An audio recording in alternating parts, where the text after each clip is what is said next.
రాత్రి వేళ కామాక్షి ఆయన పడుకున్న దగ్గరికి వచ్చి తట్టి లేపింది. ఆయన లేచారు.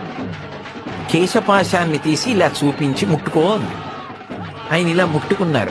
జిగురుగా ఉంది. ఏమ్మా జుట్టు జిగురుగా ఉందన్నారు. పాలు పోసి వెళ్ళిపోయావు అని. అమ్మా నీ గుడి పునర్నిర్మాణం చేయాలని తాపత్రయపడ్డానమ్మా అన్నారు. ఏమయ్యా, గుడి పునర్నిర్మాణం చేయడానికి నువ్వు సంపాదించాలా? నన్ను అడిగితే నేను ఇవ్వను. దానికోసం నా జుట్టు ఇలా వదిలి వెళ్ళిపోయావా? చూడు పాలకంపు, ఎంత సువాసనలు రావలసిన జుట్టు నాది. వెనక్కి వచ్చి అభిషేకం చెయ్యండి. రాత్రికి రాత్రి ఆయన బ్రిటిష్ ప్రభుత్వం వారిని అడిగారు తలుపులు తీయమని. తీశారు. వాళ్ళ గౌరవం కోసం, వాళ్ళకి ఆ గౌరవం ఉండే. తలుపులు తీస్తే వారు గబగబా వచ్చి కంచిలో అమ్మవారికి మళ్ళీ అభిషేకం పూర్తి చేశారు. ఆ తర్వాత ఎక్కడి నుంచి వచ్చిందో కాసుల వర్షం పడిపోయింది. ఆ దేవాలయం అంతా పునర్నిర్మాణం